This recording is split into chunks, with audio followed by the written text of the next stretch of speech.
최상병 특검법은 좌우의 문제도 아니고 진보 보수의 문제도 아닙니다. 총선 전에 제가 여기 뒤에 계셨던 아까 발표하셨던 뒤에 계신 해병대 예비역연대 정원식 회장 그 관계자분들 만나서 대화를 하다가 깜짝 놀란 게 있었습니다. 우리 정원철 회장께서 국민의힘 당원이시라는 겁니다. 저는 국민의힘에 반대하는 입장이죠. 누구들 다 아시겠습니까만 여기서도 알 수 있듯이 최상병이 어떻게 죽었고 그에 대해서 진상규명을 해서 합당한 자에 대한 처벌을 하는 것이 진보 보수와 무슨 관계가 있습니까? 좌우와 무슨 관계가 있습니까? 이 점을 분명히 말씀드리고 싶습니다.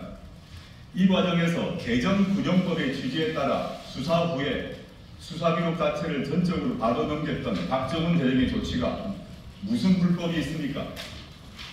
박정훈 대령에 대한 기소는 전형적인 공소권 남용이라고 생각하고 있고 이 박정훈 대령의 수사를 방해한 자들은 모두 직권 남용으로 처벌돼야 될 사람들입니다.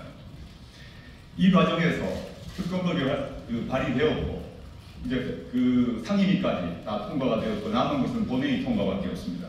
그런데 최근에 이종석 국방부 장관이 뭐라고 말을 했나 하면 서류를 반환하는데 자신이 지시한 바가 없다라고 말을 했습니다.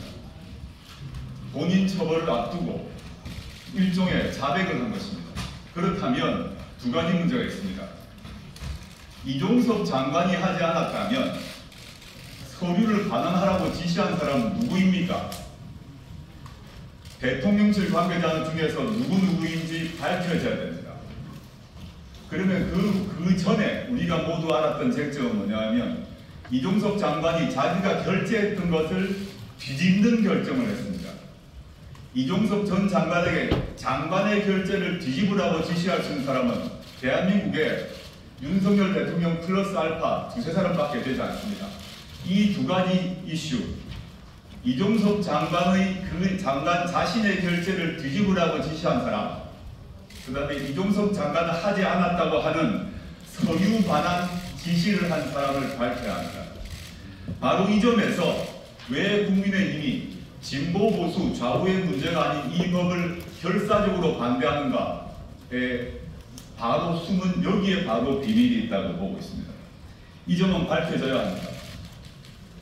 이 점은 최상병의 억울한 죽음을 밝힌 것 외에 그 진상을 밝히기 위해서 모든 노력을 다하고 지금 기소까지 되어 재판받고 있는 박정훈 대령의 명예를 다룰 아닙니다. 그런데 누가 이 지시를 했는가와 관련해서 우리가 추론할 수 있는 유력한 방증이 있습니다. 뭐냐? 수사 대상자로서 입건되어서 혐의를 받고 수사를 받아야 될 사람들을 대통령실은 다 혜택을 주었습니다. 두 종류의 혜택인데 첫째는 국민의힘 공천을 주었고 두 번째는 공천을 받지 않은 자들은 승진을 해주었습니다. 왜 승진을 해주었을까요? 왜 공천을 해주었을까요? 입을 막기 위해서입니다. 이종석 전 국방부 장관을 해외로 도피시킨 이유와도 같은 맥락입니다. 대통령실에 깊은 관련이 있음을 충분히 추론할 수 있습니다. 이 법안을 국민의힘이 동의하에 통과할 것이라고 기대하지 않습니다. 그러면 야권이 힘을 다 합해서 통과시켜야 할 것입니다. 국민의힘 별도로 여기 많이 계신데 조교신당은 22대 이전에는 21대의 경우에 있어서는 한 석밖에 없지만 그 한 표를 행사할 것입니다.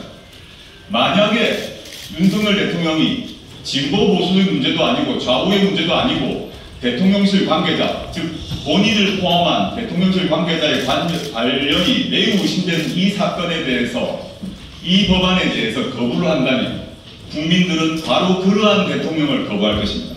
이상입니다.